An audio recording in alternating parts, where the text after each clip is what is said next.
You who numbered the stars and know them by name. Your mighty voices like thunder. Through the heavens you reign. You sent your son to the earth. The victory you claim. Join the heavenly choir and praise your holy name. We believe in the power of your name. We believe in the power of your name. You number the stars and know them by name. Your mighty voices like thunder.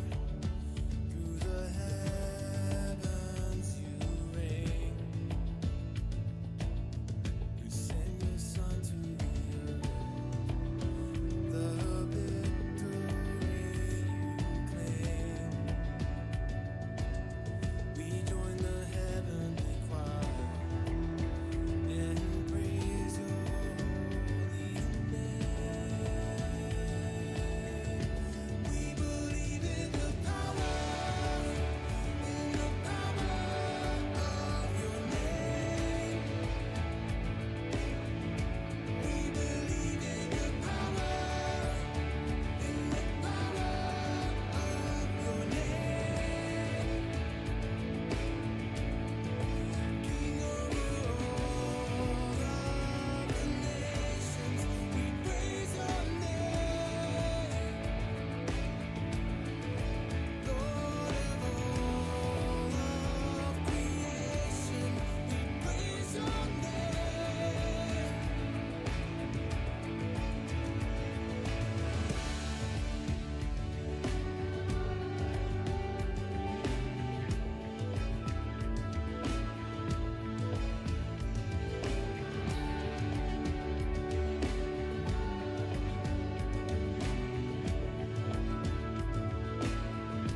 We believe in the power of your name.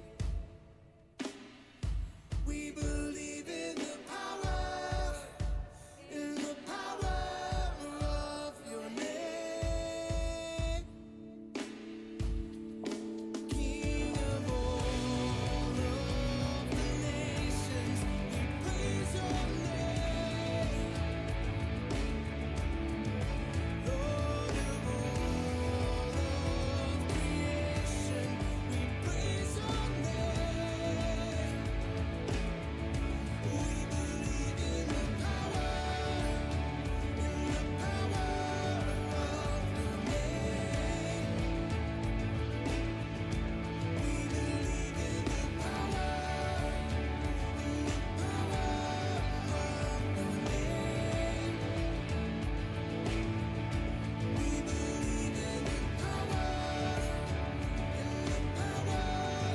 of your name. We believe in the power of your name. Well, good evening, folks. Wow, great to see everybody here. Glad that you are here this evening. Excited about getting going, and isn't it good to be back? Kind of nice to take a little break, but also come back with some excitement about going ahead. So let me do my promo for tonight. All of you, let's hit a middle C. See right there. If you can do that. If you can do that, you can qualify to be part of the Christmas choir. So I happen to have big ears. I don't know if you've noticed that. Yeah. We could always tell babies that were the blue babies at the bassinets in the hospital because their ears hung over the sides. So I heard this one person while we were on vacation commented about my big ears. She said, your ears are so big you can hear colors. I had never heard that before, but that's pretty good. My ears are so big I can hear colors. So anyway, if you have a passion or just want to join some great folks singing Christmas stuff, then beginning next Tuesday, be here for choir practice. Starts at 6 to 7. You can just block that hour off. They told me to be here at 8:30, so I'm going to be here at 8:30 when the building's empty to do my choir practice, and you guys can be here at 6 to do yours. We're just excited about seeing. It says what? Oh, 7:30. Yeah, see? Thank you. So anyway, 6 to 7:30, hour and a half, you can be here and have a great time. So that's just kind of what we're doing. So here we are, friends, ladies and gentlemen. For those who are joining us online, I usually do this for them. At some point, they come along, pick this up, because we keep this on our YouTube channel. If you want to order books to follow along or go back and pick stuff up from the previous ones, you can go to journeyseries.com Bible study and order it there. Here's our timeline. Tonight, November 6th, we are in the book of Daniel. Next week and the next 2 weeks are going to be a plethora of Old Testament prophets. So that this is the way the author does it. These books are not huge. I mean, to be a minor prophet, you have less to say. So next week we're Hosea and Joel and Amos and Obadiah and Jonah and Micah. But that's less reading than what you've read for tonight for Daniel.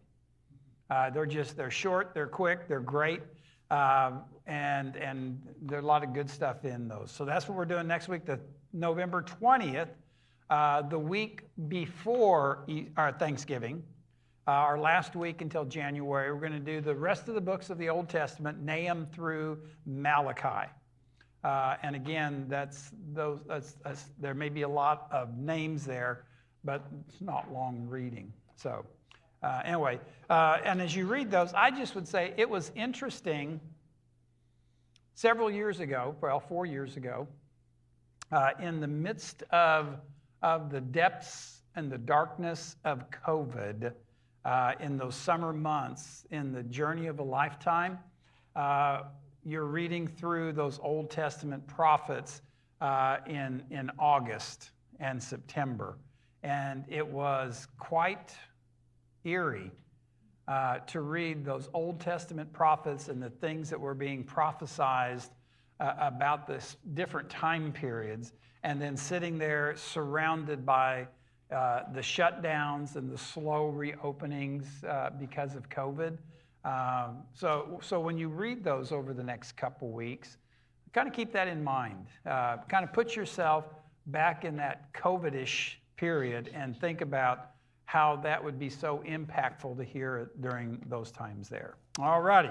So I want to warn you right now, this is first part of the tonight is a completely geek out for me. I am a closet historian, and I love history. And as I say that, understand that previous generations, and I'm talking about ancient civilizations, were not into recording history very well. First of all, they didn't have the means to record history like we do today. Secondly, history wasn't something they felt like was important. And what little bit of history we do have often was written, much as perspective often is given, was written by the victors.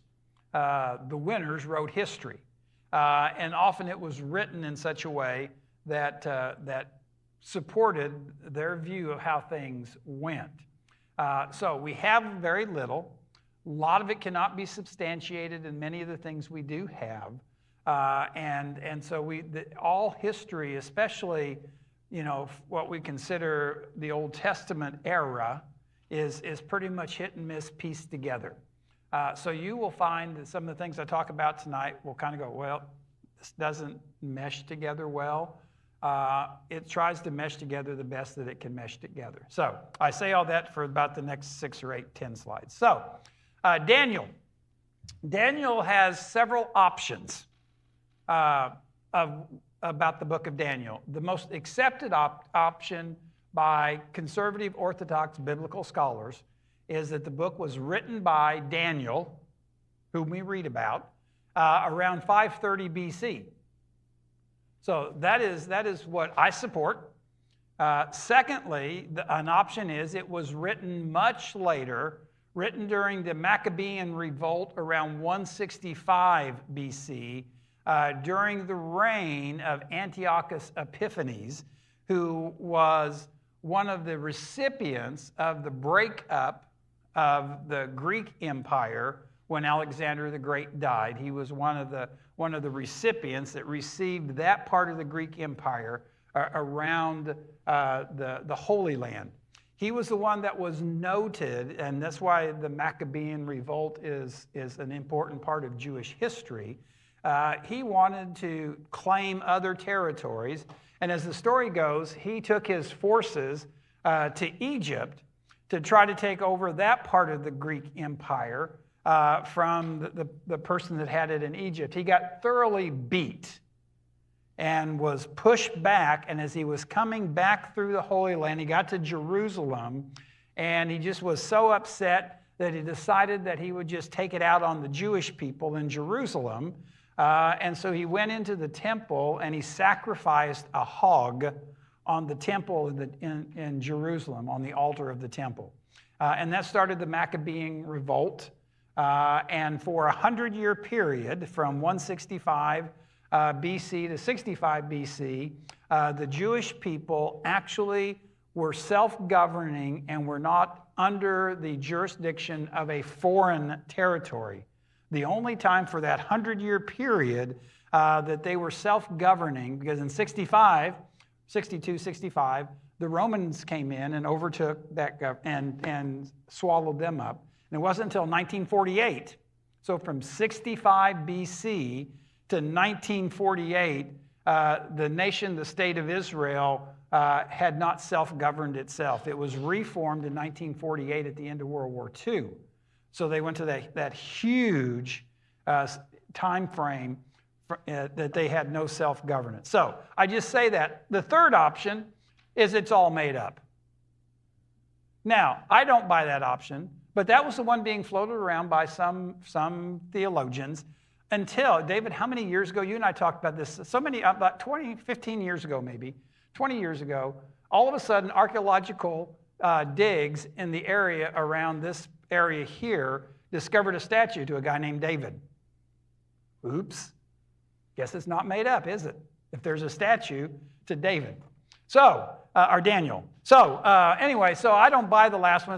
It's not a made-up story. I don't buy the Maccabean revolt weight. I think it was written by a guy named Daniel in the moment. So, we got that. So, let's go on. Next thing, I just remind you about the whole mess that got us here. The kingdom of United Kingdom in 931 divided, northern, southern kingdom. The northern kingdom fell to Assyria in 722. The southern kingdom fell to Babylon in 587. So that kind of sets the stage where we're at. 587, they whisked off people to Babylon. So the Babylonian kingdom, because like I said, I'm a nerd. I love this kind of stuff. So just for reference, to make this story of Daniel more understandable, the Babylonian kingdom fell to the Persian, actually I should say Median Persian kingdom in 539 BC. And that little 531, that's where it's referenced in the book of Daniel. 531 talks about how the Babylonian kingdom fell and the Medes and Persian kingdom began to exist. The King Cyrus of Persia then decreed the exiles to return to Jerusalem in 536 BC. Now, here's how this story works. Here is the Babylonian kingdom. They overran the Holy Land. They deported all of the rich, intelligent, smart people from the land, sent them to Babylon. And we'll talk about Daniel being educated there and trained there. And all of a sudden, a new king comes in. Now, let me tell you what, Cyrus the Great was not a Sunday school teacher. He was a ruthless ruler trying to gather as much ground as he could and exert as much power. But God used the enemy to speak into Cyrus to let the exiles return to Jerusalem and to rebuild their temple. So it was an outside force, an enemy that God used for that to happen. So now, I thought it'd also be interesting as we set this up tonight that we kind of need to know who are the players that are in this book that you're going to get names on. And so here again, King Nebuchadnezzar, you're going to read about him in chapters 1 through 4. And then King Belshazzar, you're going to read about him in chapter 5. And then in chapter 6, we're going to have an introduction to Darius the Mede. Actually, he comes in 531, the last verse of chapter 5. Darius the Mede, and then in chapter 6, we also have the King Cyrus of Persia. So those are the 4 kings that are mentioned in the book of Daniel in those first 6 chapters. I will say that there are a couple of sort of kings that hang out between Nebuchadnezzar and Belshazzar only because King Nebuchadnezzar, as we'll talk about in a little bit, kind of goes crazy. And so they have a couple people hang out while he's crazy before he comes back and retakes the throne. And then when he leaves, then Belshazzar comes in. Okay, so good with that? You guys got pictures of that or written down? Okay, here we go. So I also thought, well, how does all this relate to everything we've studied? So I went and looked up the reigns of the kings of Persia. And these numbers will kind of come into play in a little bit. Cyrus the Great, 550 BC to 530 BC. Then Chambius II from 530 to 522. Darius the Great, different than Darius the Mede, because that's what can be confusing. And in fact, let me tell you, there is no historical record of Darius the Mede except in the book of Daniel. So if you go Google Darius the Mede, they have no historical evidence of him.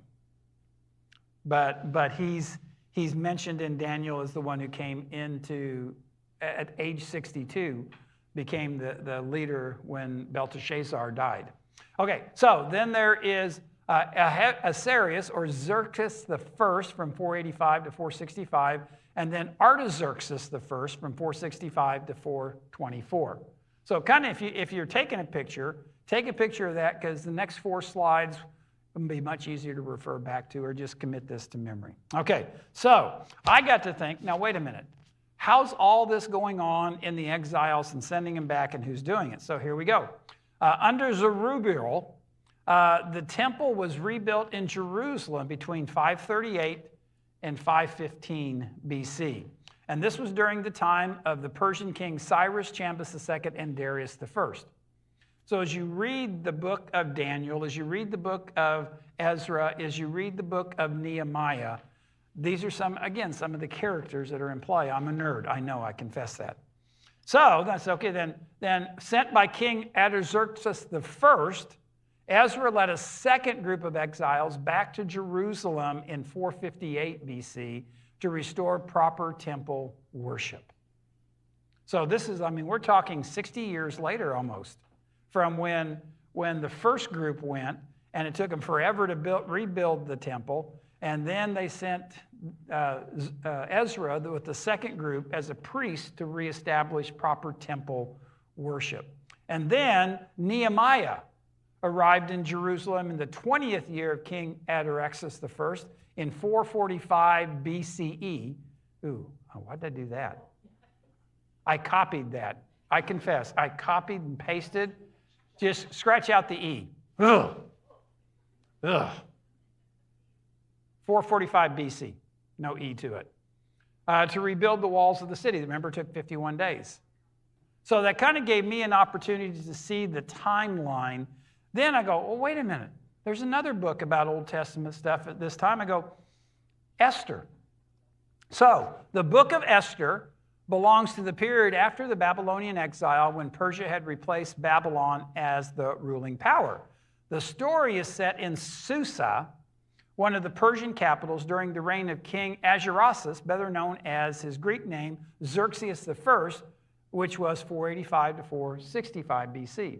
So when you go back to that one slide that you had, you took a picture of all the kings of Persia, then you can begin overlaying and seeing how that timeline works and how all these people were either contemporaries of each other or there was gaps of 50 or 60 years and how the kings flowed. So that's just me. I just like geeked out over that. So I hope you enjoyed it. All right, guys ready now to get into Daniel? All right, Daniel was in Babylon as an exile from Judah. He was apparently taken there as a boy in about 606 BC, a few years earlier than Ezekiel's exile. Daniel was really more of a statesman than a prophet, but his book certainly leaves no doubt that he was a prophet of Jehovah as well. The book of Daniel is to the Old Testament what the book of Revelation is to the New Testament. It's been called the apocalypse of the Old Testament. Now, apocalypse simply means the culmination of the ages. The apocalypse is the coming together of everything in the final. So when we talk about the apocalypse, it's the end of things. And so Daniel, in his day and time, is speaking into those end times that the book of Revelation speaks to as well from the Old Testament or the New Testament. Daniel, like Ezekiel, is a book filled with visions. The word visions, a vision or visions are found over 30 times in this book. The book of Daniel is a parallel to the book of Revelation. Both books deal with the man of sin, the tribulation period. Remember, that's the tribulation is that where bad things are going on, trying to get their attention to turn to God. So that's the tribulation period. The second coming and the judgments. The circumstances of both Daniel and the Apostle John are similar in that both books were written while they were in exile and both men saw visions. So the book of Daniel is basically divided into two different sections: historical, chapters 1 through 6, and prophetical, chapters 7 through 12. So let's begin with the historical chapters 1 through 6. When Daniel arrives in Babylon, he is a young man with good looks, intelligence, which assures a place for him among those selected for special training. Chapter 1, verse 4. Along with Daniel were three of his friends, Hananiah, Mishael, and Azariah. What are these friends' names changed to in verse number 7? Well, let's look at verse number 7. The chief of staff renamed them with these Babylonian names. Daniel was called Belteshazzar. Hananiah was called Shadrach. Mishael was called Meshach. And Azariah was called Abednego. Now, it's interesting if you note, if you read through here, Daniel, this is about one or two times you'll see Daniel called by his Babylonian name, mainly because he's writing it. But it's interesting that his three companions suddenly become known by their Babylonian names, because you probably never heard of their true Jewish names. You've always heard of Shadrach, Meshach, and Abednego, right? But not the other three names. So that's what their names were changed to.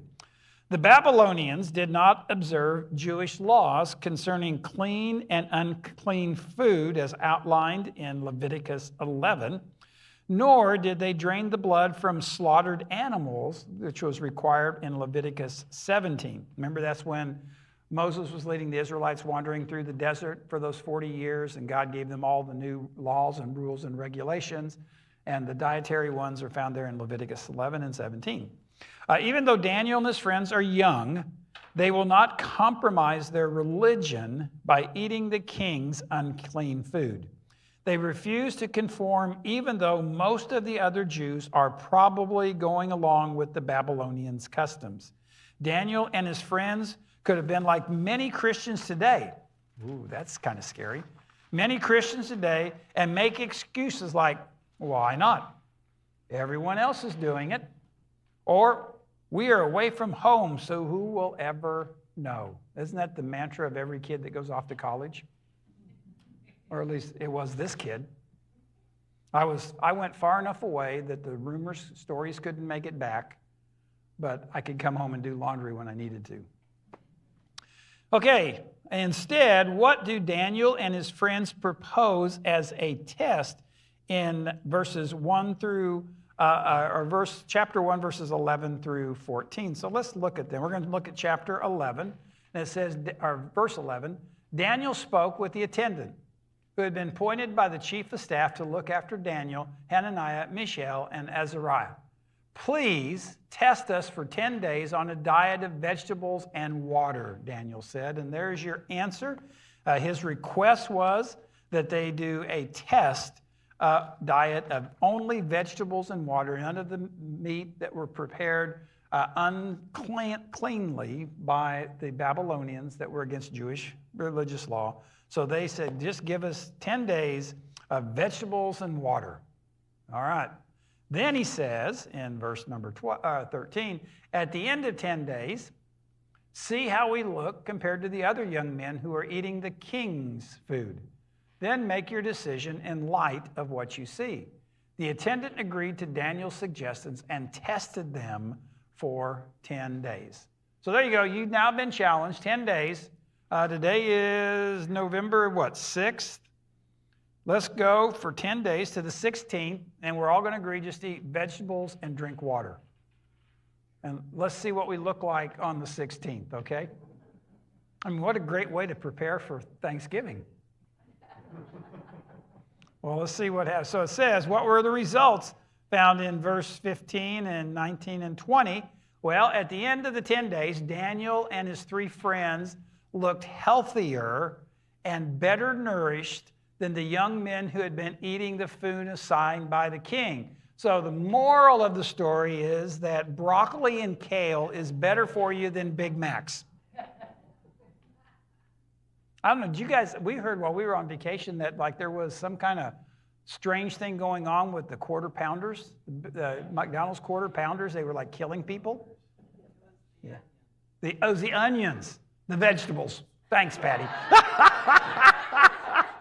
Well, there goes that helpful story. Stay away from the vegetables. Let's go on. It keeps talking here, though. Verse 17 says, God gave these 4 young men an unusual aptitude for understanding every aspect of literature and wisdom. And God gave Daniel the special ability to interpret the meanings of visions and dreams. The king talked with them, and no one impressed him as much as Daniel, Hananiah, Mishael, and Azariah. So they entered the royal service. Whenever the king consulted them in a matter requiring wisdom and balanced judgment, he found them 10 times more capable than the magicians and enchanters in his entire kingdom. So God had filled them with wisdom because they stayed to their dietary requirements. They were healthier and stronger than the ones who were eating the king's food. And the king recognized this when he interviewed them and gave them better positions of royal service. So again, God at work in all of that. So Daniel had just finished his training when he is faced with his first test. King Nebuchadnezzar has a dream that troubles him, but he has forgotten what the dream is about. First, he calls the magicians, the astrologers, and the sorcerers to show him his dream, verses 1 through 3 of chapter 2. What does King Nebuchadnezzar say he will do to these magicians and astrologers if they cannot cause them to recall his dream and to interpret it for him? Verses 4 and 5, chapter 2. We're going to look at chapter 5. He says, I'm serious about this. If you don't tell me what my dream was and what it means, you will be torn from limb to limb, and your houses will be turned into heaps of rubble. No pressure. So can you imagine somebody walking up to you and say, okay, hey, Kim, tell me my dream last night and tell me what it means. And if you don't tell me, I'm going to tear you from limb to limb and I'm going to turn your house into a pile of rubble. Well, you can imagine that caused quite an uproar. It was pretty frightening. So he said, I'm going to have you guys torn limb from limb, and I'm going to turn your houses into heaps of rubble. In other words, I'm going to destroy you and everything that you own. So if they can interpret the dream, he does promise them great rewards in verse number 6. What do these wise men tell the king as he continues to demand to know the dream and its interpretation in verses 10 and 11? Well, verse 10 says, the astrologers replied to the king, no one on earth can tell the king his dreams. I mean, they're being honest. No matter how much black magic they may possess, they know that there's no way that they can know what the king dreamt and then turn around and interpret those dreams. So no one on earth can tell the king his dreams. Verse 10 goes on and says, and no king, however great and powerful, has ever asked such a thing of any magician, enchanter, or astrologer. Verse 11 says, the king's demand is impossible. No one except the gods can tell you your dream, and they do not live here among people. I mean, that's an honest statement. But what's great is they're setting up Daniel to be the hero here, making it more and more impossible. So what happens is when they gave the king this answer, his orders all the wise men, including Daniel and his friends, to be slain, verses 12 and 13. Therefore, Daniel asked that he might be given time before the king to interpret the dream.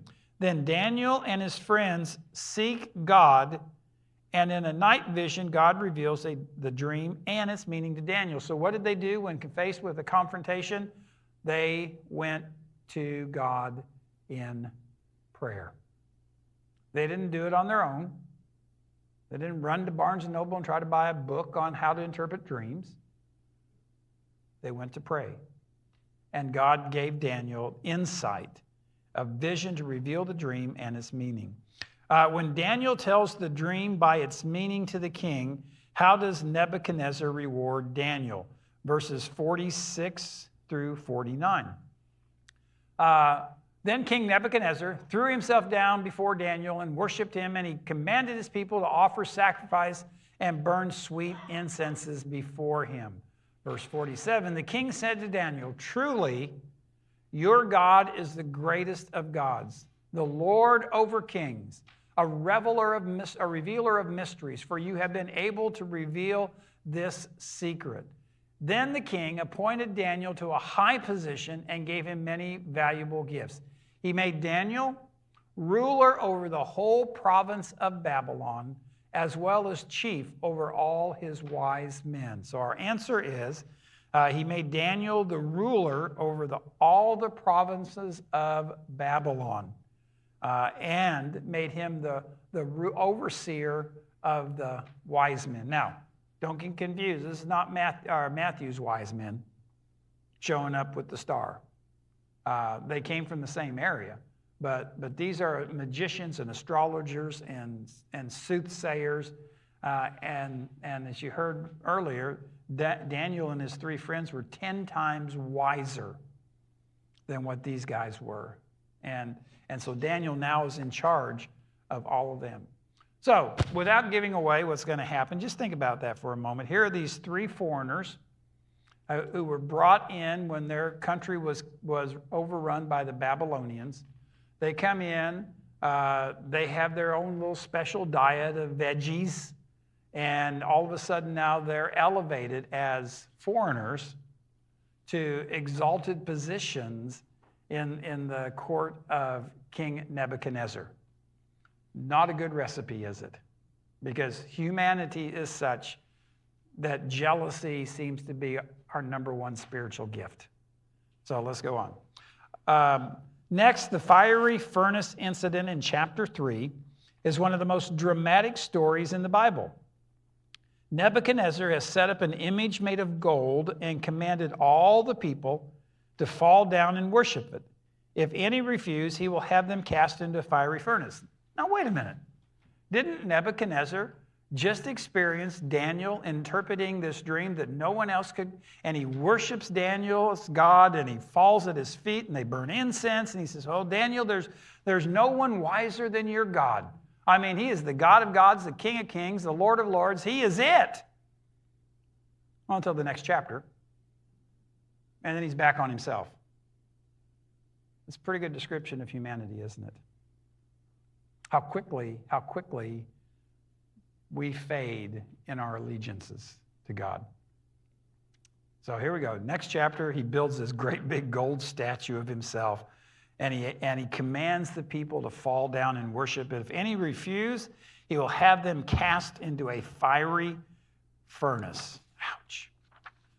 So, what happens? Where are we at? There we go. The command is given that the sound of the instrument all should fall down and worship the golden image, chapter 3, verse 5. When the music sounds, what three men refuse to worship the image? And we find that in chapter 3, verse 12. Well, let's look. Oh, I forgot to say this. Daniel also got his three buddies connected as well in the royal court, and they got special privileges as well. Okay. Verse 12. But there are some Jews. Remember the jealous folks I said always are jealous? They go, but there's some Jews, Shadrach, Meshach, and Abednego, whom you have put in charge of the province of Babylon. So your answer is the three, Shadrach, Meshach, and Abednego. They're the three who are getting ready to stand against and not bow down and worship the gold statue. They pay no attention to you, your majesty. They refuse to serve your gods and do not worship the gold statue you have set up. They are being brought up on charges because, one, they're being faithful to their God. What's one of those commandments that Moses came down with the stone tablets and said, you shall have no other gods before you? Oh, well, these three boys and Daniel took that seriously. And they didn't mind taking a stand for their faith, regardless of what the consequences would be, what would cost them, what it would do to them. They were willing to stand. They weren't going to bow down and worship Nebuchadnezzar because their religion wouldn't allow that. Consequently, they were thrown into the fiery furnace. And so we're going to look at verses 19 through 27. But let me tell you, he gives them a chance to recant and do it, and they say no.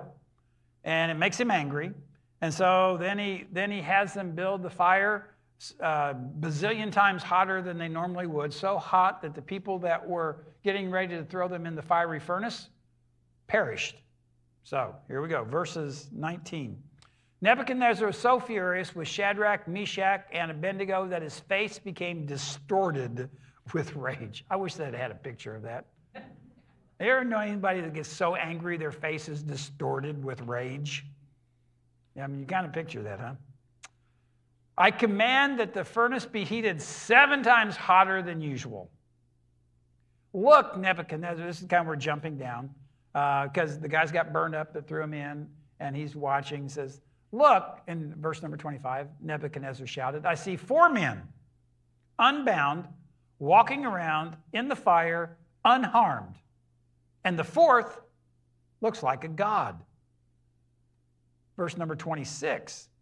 Then Nebuchadnezzar came as close as he could to the door of the flaming furnace and shouted, Shadrach, Meshach, and Abednego, servants of the Most High God, come out, come here. So Shadrach, Meshach, and Abednego stepped out of the fire. Then the high officers, officials, governors, and advisors crowded around them and saw that the fire had not touched them. Here's your answer. Not a hair on their head was singed, and their clothing was not scorched. They didn't even smell of smoke. I wish growing up, when I would come home, I kind of had that same appearance, that I didn't smell of smoke. I mean, think about that. They were in that fiery furnace. The people threw them in, burnt to a crisp. And they were in that fiery furnace, not a hair on their head was singed. Their clothes were not scorched. They didn't even smell of smoke. I mean, that is just like, wow. That is just amazing. The Lord may not always keep us out of the furnace, but as we see in this story, he will be with us through it all. And then what happened? Those who ratted those three out, they got thrown in the furnace. Oops, too bad. Guys shouldn't have said anything. Jealousy doesn't pay, ever, ever, ever. Another dramatic story from this book is found in chapter 6, the lion's den incident. Why is Daniel thrown into the lion's den? We look at chapter 6, verse number 10. But when Daniel learned that a law had been signed, he went home and knelt down as usual in his upstairs room with his windows open toward Jerusalem.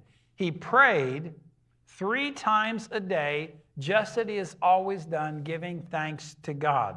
So he was praying because, again, the new king goes, wait a minute, I think I want people to, maybe pray to me. I want them to worship me. I want to be their God. And so he passed the law and said, okay, everybody has to bow down and worship me and pray to me. And Daniel, when he hears this, goes, no. So he went home and did his normal facing Jerusalem, did his prayers 3 times a day. He refused to offer prayer to a human king. Instead, he prayed to God.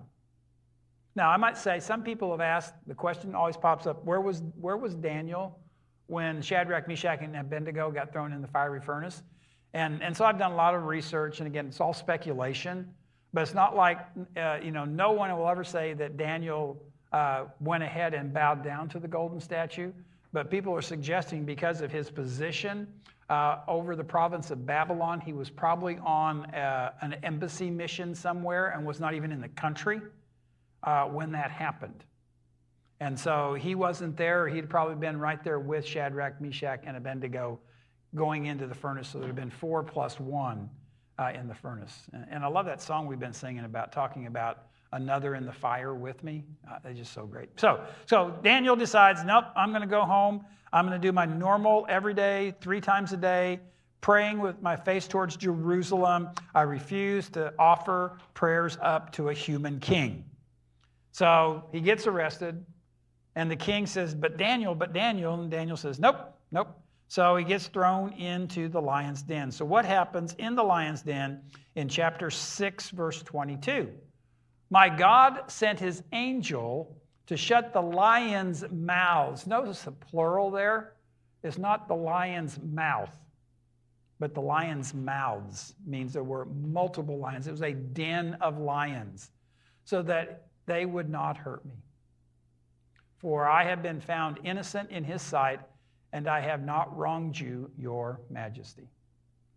And again, the king had this wow moment, and then ended up throwing the accusers, those who ratted him out, threw them in the lion's den because they were hungry, and it said that they were chomped and ate before they ever hit the bottom pit of the lion's den. So it wasn't like the lions were sick when Daniel was in there. God shut the lion's mouth. Powerful, powerful, powerful. Now, there's a couple things that didn't make it in here. They always kind of do that, so I wanted to give you 2 other stories.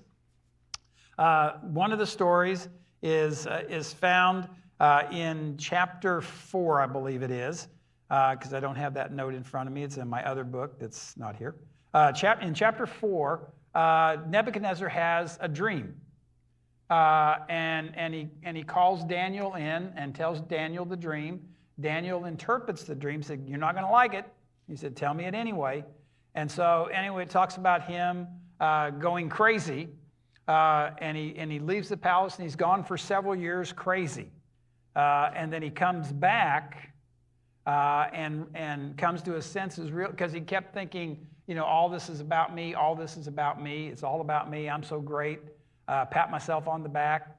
And God humbled King Nebuchadnezzar. And he spent these 2 or 3 years wandering out, living amongst the animals, until he had an aha moment. till he, kind of like the kid in the pig pen. It's like, oh, the prodigal son, I come to my senses in the midst of the pig pen and I come back home. Nebuchadnezzar had that, came back home, apologized to God, and was reestablished on the throne. The next one is in chapter 5 that I kind of alluded to. After Nebuchadnezzar's dead and his son Belshazzar is the king, he is like worthless.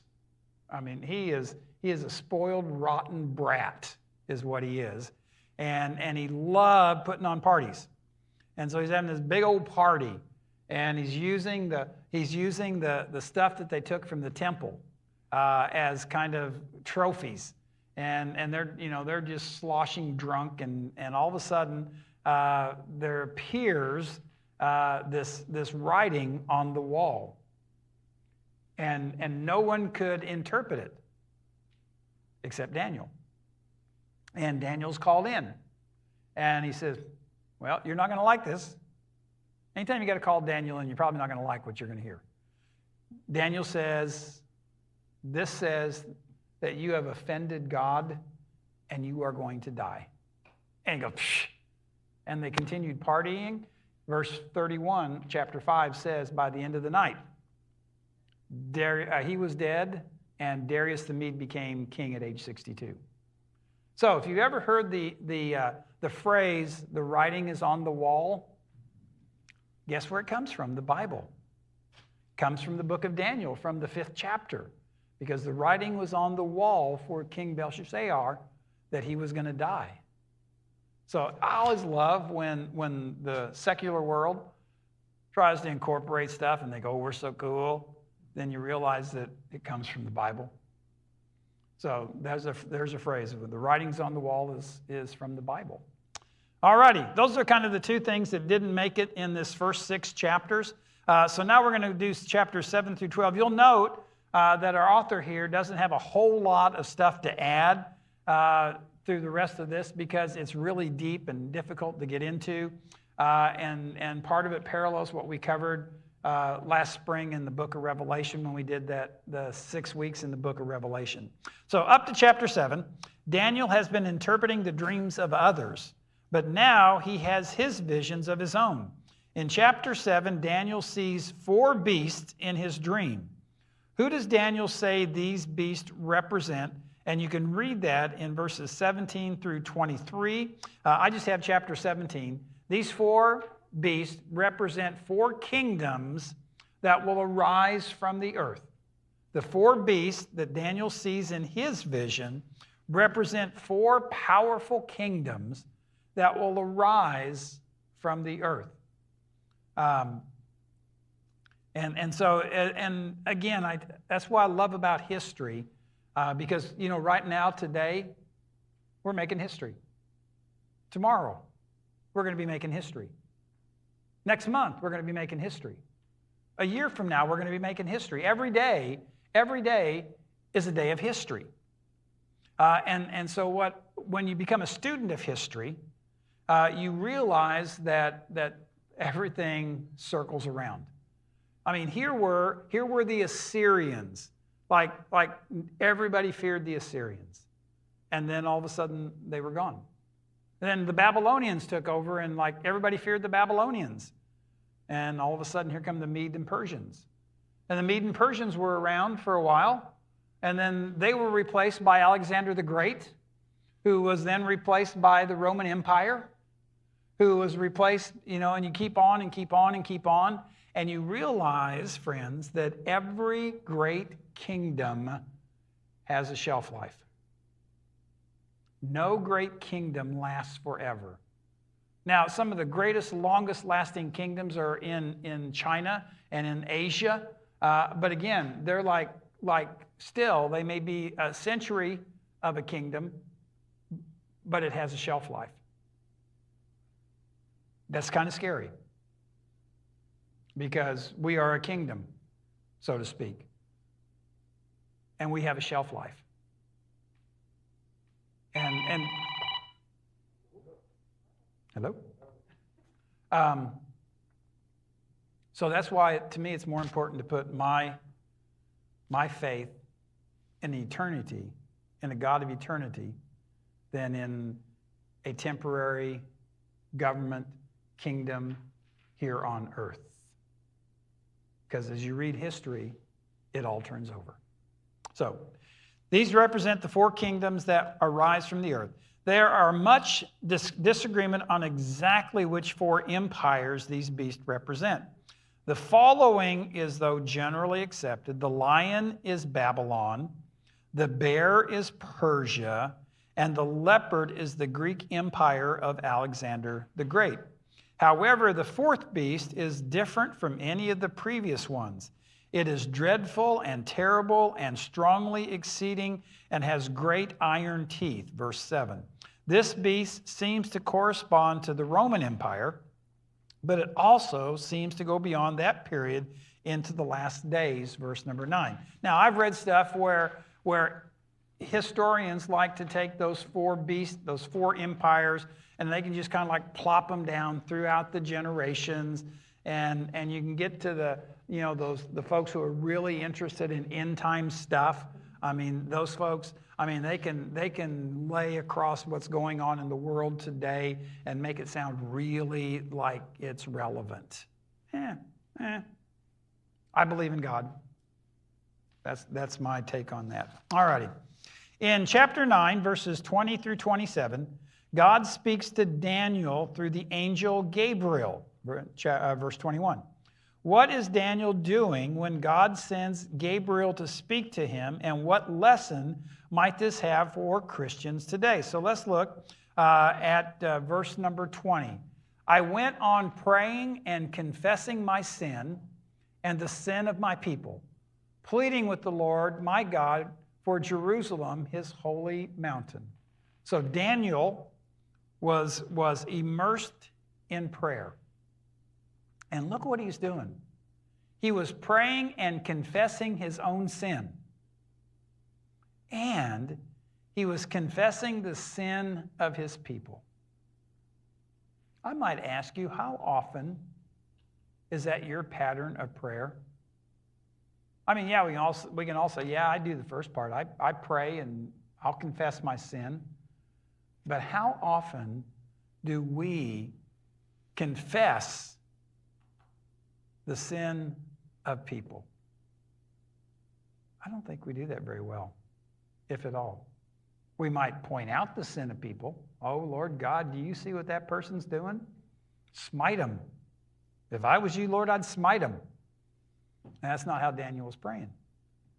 Daniel was confessing, taking responsibility. Confession means taking responsibility for. So when you confess your sin, it's not like you're bartering with God. Lord, you wouldn't believe the circumstances. Lord, you wouldn't believe that this person made me do this. You wouldn't believe. It's like, Lord, I am taking responsibility for my action that has separated me from you. And when you take responsibility for something that you've done wrong, then there is always discipline that comes with it. Daniel was willing to confess, to take responsibility on behalf of the people of his nation, on behalf of the Jewish people. That is just like hard to fathom. Lord, whatever punishment they deserve, whatever discipline they need, Lord, I'm responsible and send it to me. And what was the result? God sent the angel Gabriel to have a visit with him. When you are willing to submit yourself fully to God, you open yourself up. And Daniel received a spirit of understanding from God through the angel Gabriel. Man, that is powerful. That is good stuff. And that's often overlooked when you read through the book of Daniel. Okay. Verse 24 through 27 are extremely difficult to interpret and have numerous interpretations. However, portions of this prophecy are clear. God has ordained a period of 70 times 7 years, or 70 weeks of years, in which the salvation of his people will be culminated. Verse 24. Some believe this number should be taken symbolically. However, the period of time between the decree to rebuild the temple and Jerusalem and the crucifixion of Jesus are simply too close to overlook a literal interpretation. In this brief study, however, there is no space to discuss it. Isn't that a great way of getting by it? You know, we only have 9 minutes left, so you're on your own. Whatever the interpretations of these verses, one must admit that not only do they speak of events of Daniel's day, but also go centuries into the future, revealing God has a definite plan for the consummation of the age. Daniel has another vision in chapter 10, which describes his encounter with a man clothed in linen and whose loins were girded with fine gold of Uphaz, verse 5 of chapter 10. The similarity of Daniel chapter 10, verses 5 through 15, and Revelation chapter 1, 12 through 16 is simply too great to be overlooked. From reading the two passages, whom would one conclude Daniel encounters in this vision? Well, we're not going to go through all those scriptures because time is catching up with us. So what I just summarized, that those two sets of scriptures say it was the appearance of one in the likeness of Jesus. Yet it also displayed the full glory and presence of being divine. So if you think back when we studied Revelation in the spring about John's interaction with Jesus and the glory that came from that, and compare it to Daniel 10, verses 5 through 15, it is a pre-appearance of Jesus, appearance of a man in the likeness of Jesus, yet one that displayed full glory and the presence of being divine. So in essence, Daniel had a pre-divine visit from Jesus, which kind of makes you, wait a minute, I thought Jesus didn't show up for another 600 years. Well, Jesus is God in the flesh. Jesus writes the rules. Jesus does not go by the laws of nature. He wrote the laws of nature. And he can show up as a fully grown human being in Daniel chapter 10 and Revelation chapter 1 and have the same appearance because he is God. With amazing accuracy, chapter 11 describes the Greek Empire. Many have interpreted chapter 11, verses 21 through 45, as a reference to the Antichrist. Remember the Antichrist? We talked about in Revelation, the Antichrist is the one who comes as Antichrist against Christ, opposite of Christ. And then 1 John says what? Anybody who does not believe in Jesus and speaks bad against him is an Antichrist. Well, this is the big THE Antichrist. It could hardly be disputed that verses 36 through 45 refer to the Antichrist mentioned in 2 Thessalonians 2, 3, and 4, and to John's vision of the beast in Revelation 13, 5 through 8. Chapter 12, again, speaks of the tribulation in verse 1, but more importantly, in verse 2, we find the first specific reference in the Old Testament to something all believers will be part of, the resurrection. The reason Daniel cannot understand all this prophecy and why he cannot understand it is found in, or why we can't understand it, is found in chapter 12, verse number 9. What is it? Verse 9 says, "But he said, 'Go now, Daniel, for what I have said is kept secret and sealed until the end of the times.'" Till the end, the culmination. Then all that is hidden will be made known. In fact, that's what the word revelation means. That which is hidden will be made known. So it's not important for us to know. Remember when they were quizzing Jesus just during that last week of his life, and they said, he says, "Not even me knows when this will happen." And it's best that we don't.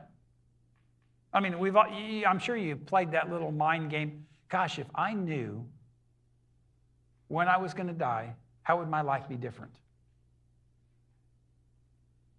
Would it? If you knew you had 30 days left to live, would you live your life differently? We don't know. We may not have 30 seconds. So live your life.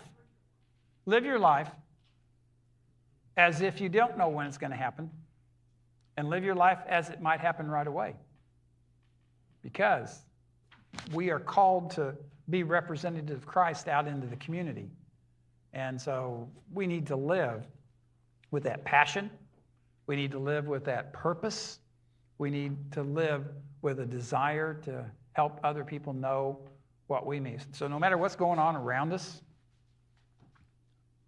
all the stuff out there, we can be peaceful and peace-filled because we know that God is with us in the furnace. God is with us in the lion's den. God is with us in our great moments and in our dark moments because we belong to Him. So, any questions about tonight? Love Daniel. Good stuff. I hope you take the time to read those 7 through 12 and just kind of let that soak in because that's some good stuff in there. So tonight, we get done. Tables can go back to the closet. Leave the chairs where they are. If you guys want to visit a little bit, we have 3 minutes. And I won't pray for 3 minutes, but then you guys can visit a little bit and have some fun. Let's pray. Gracious God, I give you thanks for this wonderful evening that we have been able to come together to go into the book of Daniel and to remind ourselves of some stories we may remember from our childhood or from our early days of hearing stories of Scripture. And also as we kind of immerse ourselves in some of the more deeper stuff. Lord, help us to keep focused that we are yours and that you call us to help others know who you are. Use us this week as we go. In Jesus' name, amen. Oh, and friends, I remind you, we're coming up fast. 3 more weeks after this week, 11 o'clock service beginning December 1st. We're excited about adding that service and more opportunity for folks to find that time that works best for them.